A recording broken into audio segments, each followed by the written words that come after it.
ভাই এই পাঞ্জাবিগুলো কেমন হবে আর এগুলোর দাম কত? ভাই এখানে যা দেখতেছেন সবগুলোর দাম হচ্ছে 2490 আর কাপড়ের মান অনেক ভালো। ও আচ্ছা ঠিক আছে ভাইজান, একটা কথা বলবো, কিছু যদি মনে না করেন। জি ভাই বলেন। ভাই ওই যে লোকগুলা দেখা যায় এখানে বসে রয়েছে, এগুলা কি আপনার কাস্টমার না বন্ধু বান্ধব?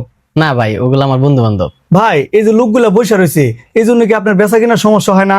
সমস্যা তো একটু হয়, কি করব, বন্ধু বান্ধব তো। আচ্ছা ভাই, ওনার কি প্রতিদিন এখানে আসে? জি ভাই। আচ্ছা প্রতিদিন যেহেতু আসে তাহলে ওনারা কি করে প্রতিদিন আইসা বসে থাকা এত সময় পায় কই? একজন ব্যাংকে চাকরি করে, আরেকজনে কোম্পানির চাকরি করে, আরেকজনের মাছের খামার আছে। ভাই ওনারা ওনাদের কাজ শেষ করে আইসা আপনার দোকানে আড্ডা দেয়, এতে আপনার কত বড় ক্ষতি হয় আপনি কি জানেন? কি কোন ভাই, ক্ষতি হবে কেন? ওনারা তো আমার বন্ধু। ভাই ক্ষতি অবশ্যই হয়, আপনি আসলে খেয়াল করেন না। এই দোকানটা লেডিস এবং ছোট বাচ্চা আরো অনেক কিছু আছে, তো এখানে সব কাস্টমার কিন্তু একরকম না। অনেক কাস্টমার আছে গেট থেকে ফিরা যায় যখন এদের মতো পরপুরুষ এখানে দেখতে পায়, বুঝতে পারছেন? ভাই এটা তো আমি কখনো ভাবি নাই। আচ্ছা ঠিক আছে ভাই, ওনারা কি আপনার কখনো কোনো উপকার আসছে? আমার ওইরকম কখনো বিপদ হয় নাই, ওরা আমার কাজে আসবে। ভাই ধরে নেন না আপনার একটা বিপদ হয়েছে। কি কোন ভাই, বিপদ হবে কেন? আরে ভাই শুনেন আমার কথা।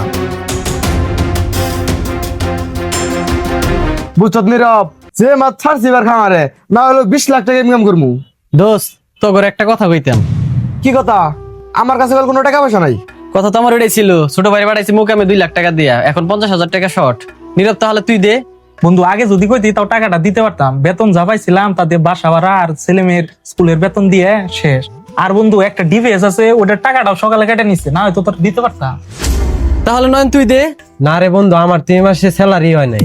ঠিক আছে তোদের টাকা দিতে হবে না, তবে একটা কথা শুন, আজকের পর থেকে আমার দোকানে এসে ঘন্টার পর ঘন্টা আড্ডা দিস না। শোন, আমার দোকানে অনেক মহিলা কাস্টমার আছে, তোরা যদি ঘন্টার পর ঘন্টা এইভাবে আড্ডা দেস তাহলে অনেক কাস্টমার আসতে চায় না।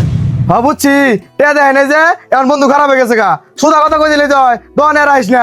বন্ধু রাগ করিস না, তোরা প্রতিদিন আমার সাথে আড্ডা দিতে পারবি, কিন্তু দোকানে না, চায়ের দোকানে। তোরা এখন যা। এগুলো 700 করে গেঞ্জি কাপড় তো ভালোই দেখা যায়, দেখি এনতে একটা নিমুনে।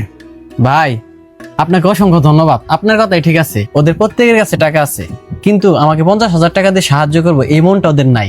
ভাই আমি জানতাম, আমি নিজেও একদিন ব্যবসায়ী ছিলাম, আমার দোকানে এরকম আড্ডা ছিল, বন্ধুরা সবসময় আইসা আমার দোকানে আড্ডা দিত। আমি ব্যবসার লস হবে জেনেও তাদেরকে দোকানে বসতে দিতাম। শেষমেশ আমার দোকান থেকে আস্তে আস্তে কাস্টমার সরে গেল, দিন শেষে আমার অবস্থা এখন করুন। ভাই এই গেঞ্জিটা দেখান, এটা আমি নিব, চলেন। দোকান কখনো আড্ডা দেওয়ার জন্য হতে পারে না।